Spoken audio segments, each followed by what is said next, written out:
नमस्कार दोस्तों, आप सभी को अपने YouTube channel my Guruji exam study channel पर बहुत बहुत स्वागत है। तो दोस्तों, हमेशा की तरह आप सबकी ये क्लास जो कि बीएड प्रवेश परीक्षा के लिए बहुत ही इम्पॉर्टेंट क्लास होती है, तो आप सभी से रिक्वेस्ट है कि क्लास को पूरा देखिएगा, बीच में स्किप मत कीजिएगा। और यदि चैनल पर नए हैं तो चैनल को सब्सक्राइब कर लीजिएगा और बेल आइकन को ऑन कर लीजिएगा, ताकि इसी तरह के वीडियो की नोटिफिकेशन आपको आगे भी मिलता रहे। तो क्लास को स्टार्ट करने से पहले एक बार क्लास का समय देख लीजिए, उसके बाद जो है क्लास को स्टार्ट करते हैं। जो कि जीके जीएस का जो क्लास होता है वो 2 बजे दोपहर में चलता है, और कला वर्ग का जो क्लास होता है वो शाम को 4 बजे चलता है, और हिंदी स्पेशल की जो क्लास होती है वो 7 बजे शाम को चलाई जाती है। तो ध्यान रखिएगा, ये जो 3 क्लास है डेली बेसिस पर चलाए जाते हैं।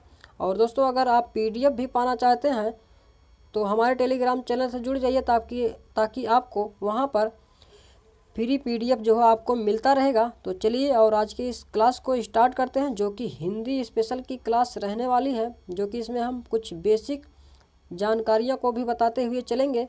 तो वीडियो में अंत तक बने रहिएगा और क्वेश्चन को देखिए, जो कि बहुत ही इंपॉर्टेंट क्वेश्चन पूछा गया है। निम्नलिखित में से शुद्ध वाक्य का चयन कीजिए। तो इसमें आप सभी को शुद्ध वाक्य का चयन करना है।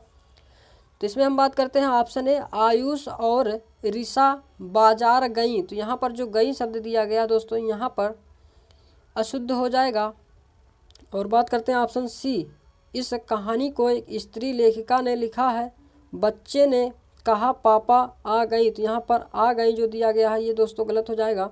और बात करते हैं ऑप्शन बी, जो है राह चलते दोनों में तकरार हो गई। तो ये जो है दोस्तों बिल्कुल शुद्ध रूप में लिखा गया है। तो याद रखेंगे ऑप्शन बी जो है इसका सही उत्तर हो जाएगा। और अगला क्वेश्चन को ध्यान से देखते हुए चलिएगा दोस्तों, और जवाब भी देने का प्रयास कीजिएगा। क्वेश्चन नंबर 52 है, उर्दू शब्द सौदा का बहुवचन में क्या रूप होता है। तो उर्दू शब्द का जो सौदा वचन जो दिया गया दोस्तों, इसको बहुवचन में अगर परिवर्तित करेंगे तो क्या हो जाएगा, तो क्या होगा, उसका रूप परिवर्तित हो जाता है। उसके रूप में कोई परिवर्तन नहीं होता है। बहुवचन में उसके विकल्प का प्रयोग किया जाता है या उसके अंत में गर लगा देते हैं।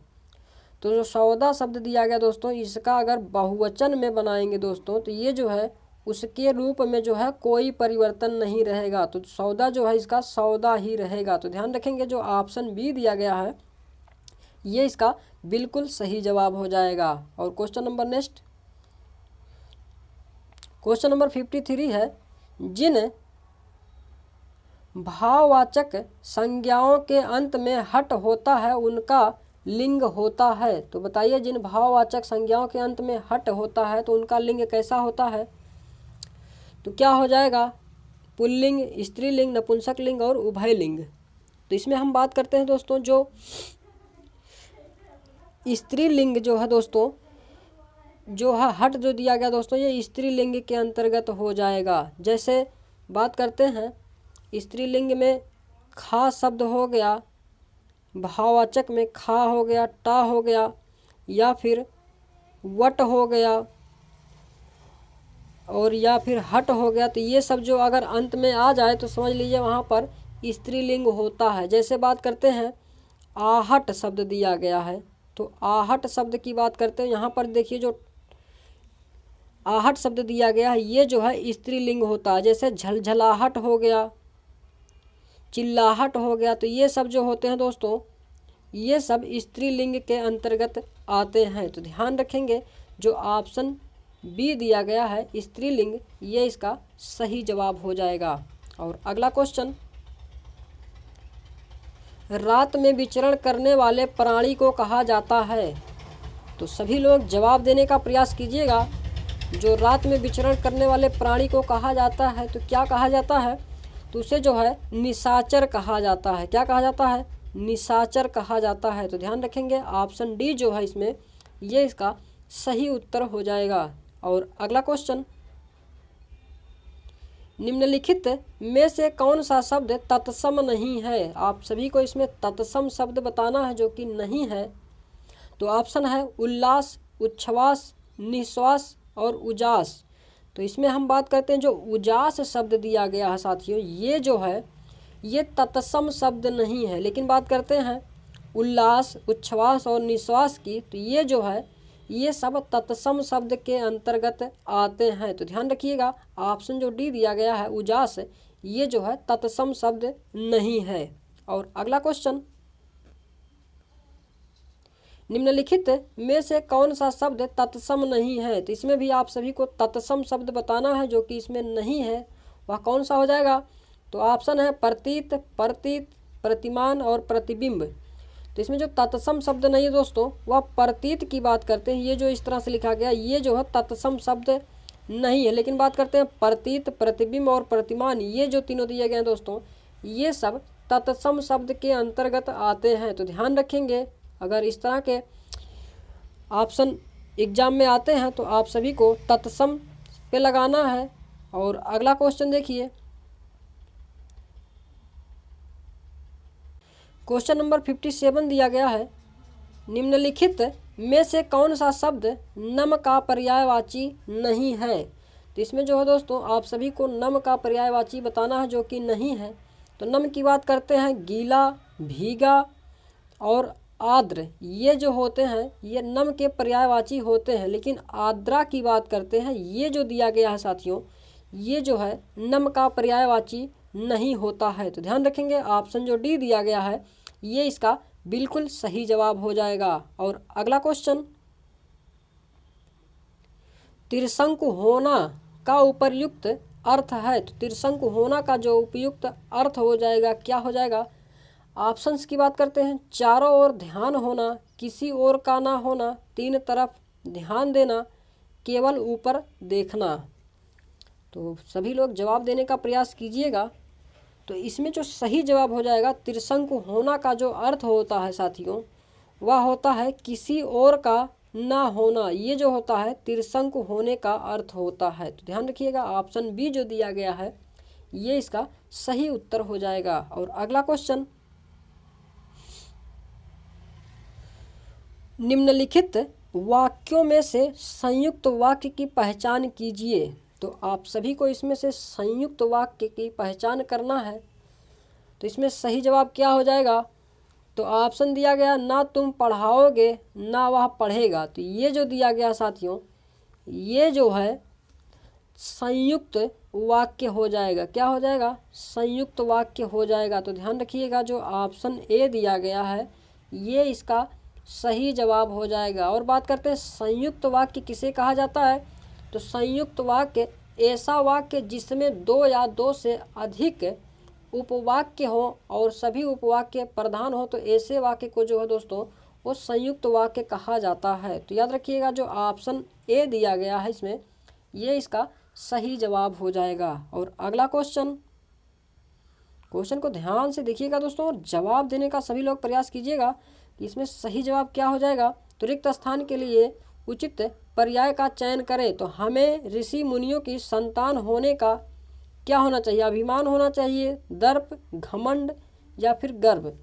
तो हमें ऋषि मुनियों की संतान होने का जो है दोस्तों वो गर्व होना चाहिए। क्या होना चाहिए, गर्व है। तो ध्यान रखिएगा ऑप्शन जो बी दिया गया इसमें ये इसका बिल्कुल सही जवाब हो जाएगा।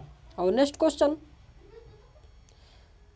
निम्नलिखित में से कौन सा वर्तमान काल का भेद नहीं है। तो वर्तमान काल का भेद जो है साथियों वह कौन सा नहीं है। तो बहुत ही मज़ेदार क्वेश्चन पूछा गया है, तो आप सभी लोग इसका जवाब देने का प्रयास कीजिएगा। तो वर्तमान काल का जो भेद नहीं होता है साथियों वह क्या होता है। तो हेतु मद जो वर्तमान दिया गया दोस्तों ये जो है वर्तमान काल का भेद नहीं होता है। क्या होता है, वर्तमान काल का भेद नहीं होता है। जो कि हेतु मद काल जो होता है ये भूतकाल का भेद होता है। क्या होता है, तो भूतकाल का जो है दोस्तों, भूतकाल का जो है ये भेद होता है। और तत्कालिक वर्तमान, पूर्ण वर्तमान, संदिग्ध वर्तमान ये जो होते हैं ये सब वर्तमान काल के भेद होते हैं। तो ध्यान रखिएगा ऑप्शन डी जो दिया गया है ये इसका बिल्कुल सही जवाब हो जाएगा। और नेक्स्ट क्वेश्चन, तौलियाँ जो दिया गया दोस्तों ये किस भाषा का शब्द है। तो बहुत ही मज़ेदार क्वेश्चन दिया गया है, तो सभी लोग जवाब देने का प्रयास कीजिएगा। तौलियाँ किस भाषा का शब्द है। तो तौलियाँ जो शब्द दिया गया है क्या हो जाएगा, तुर्की, पुर्तगाली, हिंदी और उर्दू। तो तो तौलिया शब्द जो दिया गया है साथियों, ये जो है पुर्तगाली है। क्या है? ये पुर्तगाली शब्द होता है। और बात करते हैं पुर्तगाली के अंतर्गत कौन कौन से शब्द आते हैं, तो ध्यान रखिएगा इसके अंतर्गत जो होता है अलमारी हो गया, अलमारी है, और साबुन, और बात करते हैं कप्तान, तंबाकू,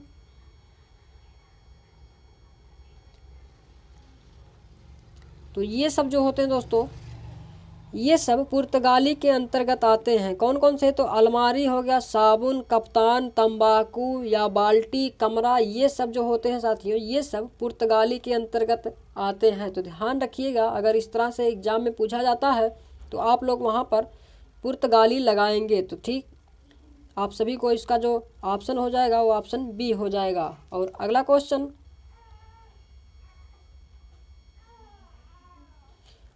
आधा तीतर आधा बटेर लोकोक्ति का क्या अर्थ है? तो आधा तीतर और आधा बटेर का जो अर्थ लोकोक्ति हो जाएगा, इसका अर्थ क्या होगा? तो इसमें जो सही जवाब हो जाएगा साथियों वह कौन सा हो जाएगा? तो बेमेल चीज़ों का सम्मिश्रण जो होता है उसे आधा तीतर आधा बटेर लोकोक्ति कहा जाता है। तो ध्यान रखेंगे ऑप्शन ए जो है ये इसका सही जवाब हो जाएगा। और अगला क्वेश्चन को ध्यान से देखिएगा दोस्तों, और जवाब भी सभी लोग देने का प्रयास जरूर कीजिएगा। क्वेश्चन क्या दिया गया है? विराम चिन्ह के प्रयोग की दृष्टि से अशुद्ध वाक्य बताइए। तो आप सभी को विराम चिन्ह के प्रयोग की दृष्टि से अशुद्ध वाक्य बताना है। तो बताइए इसमें सही जवाब क्या हो जाएगा? तो इसमें जो अशुद्ध हो जाएगा दोस्तों वह क्या हो जाएगा? बस हो गया, रहने दीजिए, ये जो दिया गया है दोस्तों ये जो है अशुद्ध वाक्य हो जाएगा। और बात करते हैं ऊंच नीच अमीर गरीब समाज की विभाजक रेखाएं, ये जो है ये बिल्कुल शुद्ध रूप में लिखा गया। ऑप्शन सी भी और ऑप्शन डी और ऑप्शन बी ये सब जो है बिल्कुल शुद्ध रूप में वाक्य लिखे गए हैं। लेकिन ऑप्शन ए की बात करते हैं तो ये जो है अशुद्ध रूप में लिखा गया है। तो ध्यान दीजिएगा जो ऑप्शन ए दिया गया है ये इसका बिल्कुल सही जवाब हो जाएगा। और अगला क्वेश्चन, फूल निम्नलिखित में से कौन सी संज्ञा है? तो फूल जो दिया गया है दोस्तों ये कौन सी संज्ञा हो जाएगी? तो आप सभी को बताना है। ऑप्शन है भाववाचक, जातिवाचक, समूहवाचक। इसमें हम बात करते हैं दोस्तों जो संज्ञा की बात करते हैं, संज्ञा किसे कहा जाता है? तो संज्ञा के अंतर्गत जैसे ऐसे शब्द किसी एक ही जाति के विभिन्न व्यक्तियों, क्या दोस्तों? व्यक्तियों, सिंपल सा जान लीजिए, व्यक्तियों, प्राणियों और क्या दोस्तों? स्थानों या वस्तुओं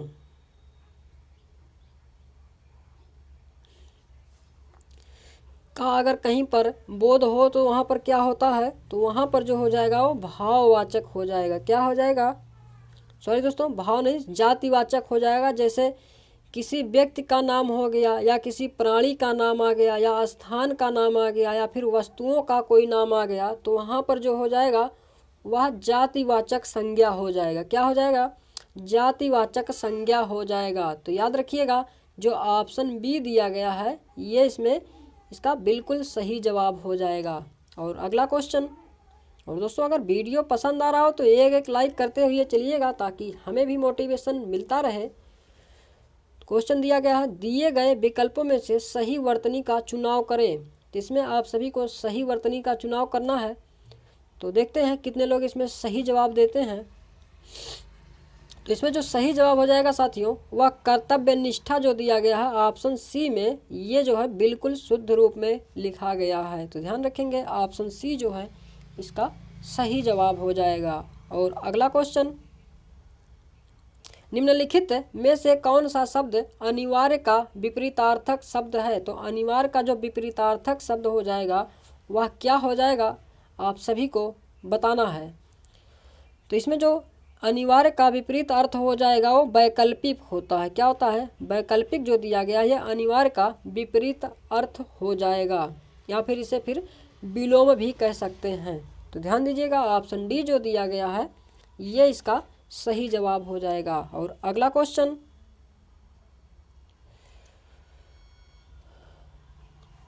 दिए गए विकल्पों में से ज्येष्ठ का तद्भव रूप क्या होगा? तो बहुत ही मज़ेदार क्वेश्चन है, तो सभी लोग जवाब देने का प्रयास कीजिएगा, जो कि इस तरह के क्वेश्चन जो है एग्जाम में ज़रूर पूछे जाते हैं। तो ज्येष्ठ का जो तद्भव होता है क्या होता है? तो ज्येष्ठ जो है इसका तद्भव जो हो जाएगा वो जेठानी हो जाएगा। क्या हो जाएगा? जेठानी हो जाएगा। और ज्येष्ठ की बात करते हैं दोस्तों, ये जो है ये तत्सम शब्द हो जाएगा। क्या हो जाएगा? तत्सम शब्द हो जाएगा। और जेठानी जो है ये तद्भव शब्द हो जाएगा। तो ध्यान रखेंगे, ऑप्शन बी जो है इसमें ये इसका बिल्कुल सही जवाब हो जाएगा। और अगला क्वेश्चन, निम्नलिखित में कौन सा अलंकार है? तो रहीमन पानी राखिए, बिन पानी सब सून, पानी गए न उबरे, मोती मानस चून। तो यहाँ पर जो मोती शब्द दिया गया है दोस्तों, ये जो है यहाँ पर चिपका हुआ शब्द आ रहा है। जैसे मान लीजिए, जैसे मोती की बात करते हैं तो ये जो है एक शब्द का एक ही बार प्रयोग होता है, परंतु उसके अर्थ अनेक होते हैं। तो जो मोती शब्द दिया गया है एक ही शब्द दिया गया, लेकिन मोती जो है इसका अर्थ जो है अनेक अनेक होते हैं। तो वहाँ पर क्या हो जाएगा? तो सलेश अलंकार हो जाएगा। तो ध्यान रखिएगा, ऑप्शन जो ए दिया गया है सलेश, ये जो है इसका बिल्कुल सही जवाब हो जाएगा, जो कि सलेश का अर्थ होता है चिपका हुआ। तो ध्यान रखेंगे, ऑप्शन ए जो है इसमें सही जवाब हो जाएगा। और नेक्स्ट क्वेश्चन, चिरायु शब्द में उपसर्ग के रूप में किसका प्रयोग किया गया है? तो चिरायु शब्द में जो है उपसर्ग के रूप में किसका प्रयोग किया गया है? तो उपसर्ग की बात करते हैं साथियों। तो उपसर्ग जो होता है, जो किसी शब्द के पहले शब्द जोड़ा जाता है तो उसे उपसर्ग कहा जाता है। तो चिरायु में जो उपसर्ग हो जाएगा इसमें चिर उपसर्ग हो जाएगा। क्या हो जाएगा? चिर उपसर्ग हो जाएगा। तो जितने लोग ऑप्शन नंबर ए को जवाब दे रहे हैं वे लोग बिल्कुल सही जवाब हो जाएंगे। और अगला क्वेश्चन, निम्नलिखित लोकोक्तियों मुहावरों का क्या आशय है? तो घड़ों पानी पड़ना, तो इसका जो आशय होता है क्या होता है? तो सभी लोग जवाब देने का प्रयास कीजिएगा। ऑप्शन है गुस्सा होना, पानी खत्म होना, बहुत ज़्यादा नहाना, शर्मिंदा होना।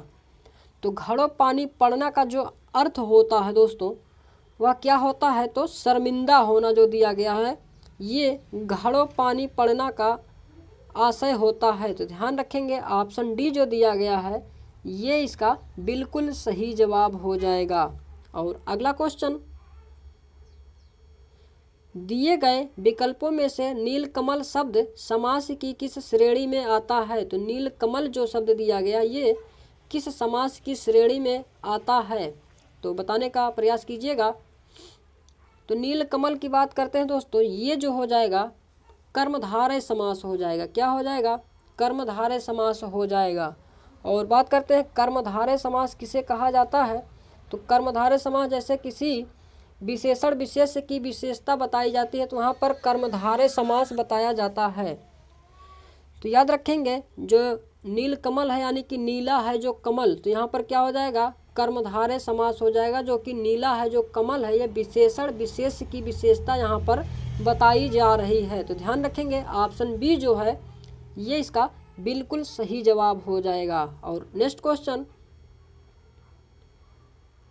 क्वेश्चन नंबर 73, दिए गए विकल्पों में से उच्चारण का सही संधि विच्छेद होगा। तो उच्चारण का जो संधि विच्छेद होता है वह क्या हो जाएगा? तो इसका जो संधि विच्छेद हो जाएगा उत प्लस चारण होता है। क्या होता है? उत प्लस चारण होता है। और बात करते हैं संधि, इसमें कौन सी हो जाएगी? तो इसमें जो संधि हो जाएगी साथियों वह क्या हो जाएगा? तो व्यंजन संधि हो जाएगा। क्या हो जाएगा? व्यंजन संधि हो जाएगा। और यदि बात करते हैं कि संधि कितने प्रकार के होते हैं, तो मुख्यतः जो होते हैं वो 3 प्रकार होते हैं। कितने प्रकार? 3 प्रकार होते हैं। और बात करते हैं जो कि स्वर संधि के कितने प्रकार होते हैं, तो स्वर संधि के जो होते हैं वे 5 प्रकार होते हैं। कितने प्रकार? 5 प्रकार होते हैं। तो ध्यान दीजिएगा, अगर एग्जाम में पूछा जाता है कि स्वर संधि के कितने भेद होते हैं, तो 5 प्रकार होते हैं। और मुख्यतः पूछा जाता है कि संधि कितने प्रकार के होते हैं, तो 3 प्रकार के होते हैं। तो ध्यान रखेंगे, जो इसमें सही जवाब हो जाएगा ऑप्शन बी हो जाएगा, जो कि उच्चारण का उत प्लस चारण होता है। और अगला क्वेश्चन, निम्नलिखित में से कौन सा शब्द पुल्लिंग शब्दों की श्रेणी में नहीं आता है? तो पुल्लिंग शब्दों की श्रेणी में जो है वो कौन सा शब्द जो है नहीं आता है? तो आप सभी लोग जवाब देने का प्रयास कीजिएगा। ऑप्शन दिया गया है संतान, गुस्सा, बचपन और हीरा। तो इसमें जो सही जवाब हो जाएगा साथियों, वह कौन सा हो जाएगा? तो ऑप्शन ए जो दिया गया, संतान की बात करते हैं, ये जो है ये पुल्लिंग शब्दों की श्रेणी में जो है ये नहीं आता है। लेकिन गुस्सा, हीरा और बचपन की बात करते हैं, ये जो तीनों है दोस्तों, ये सब पुल्लिंग के अंतर्गत आते हैं। तो ध्यान रखेंगे, ऑप्शन जो ए दिया गया है ये इसका सही जवाब हो जाएगा। और अगला क्वेश्चन, जो कि आज का ये लास्ट क्वेश्चन है दोस्तों, और आप सभी को बता दें कि ये जो क्लास चलती है दोस्तों, ये शाम को 7 बजे क्लास चलती है। तो आप सभी लोग जो है डेली बेसिस पर जुड़ना मत भूलिएगा, जो कि बहुत ही इम्पॉर्टेंट क्लास होती है। तो क्वेश्चन देखिए, जो कि आज का ये लास्ट क्वेश्चन है, दिए गए विकल्पों में से आकर्मक क्रिया चुने। तो इसमें आप सभी को आकर्मक क्रिया बताना है। ऑप्शन है दिखाना, खुजलाना, हटाना और हंसना। तो आकर्मक क्रिया की बात करते हैं दोस्तों, किसे कहा जाता है? तो आकर्मक क्रिया जो होता है, ऐसी क्रिया जिसे अर्थ की स्पष्ट करने के लिए कर्म की आवश्यकता ना पड़े, या फिर सिंपल सा आप लोग जान लीजिए, आकर्मक क्रिया जिसे किसी काम को करने में कोई कर्म की आवश्यकता ना हो, तो वहाँ पर आकर्मक क्रिया होता है। तो यहाँ पर जो हंसना शब्द दिया गया दोस्तों, यहाँ पर कोई कर्म की आवश्यकता नहीं पड़ रही है, तो इसीलिए जो है यहाँ पर आकर्मक क्रिया हो जाएगा। तो ध्यान रखेंगे, ऑप्शन जो डी दिया गया है ये इसका बिल्कुल सही जवाब हो जाएगा। तो ये थे दोस्तों सामान्य हिंदी से संबंधित मोस्ट इम्पॉर्टेंट क्वेश्चन। तो आई होप आप सभी को वीडियो बहुत ही पसंद आया होगा। तो वीडियो कैसा लगा आप सब कमेंट करके ज़रूर बताइएगा, और मिलते हैं नेक्स्ट वीडियो में। तब तक के लिए जय हिंद, जय भारत, वंदे मातरम दोस्तों।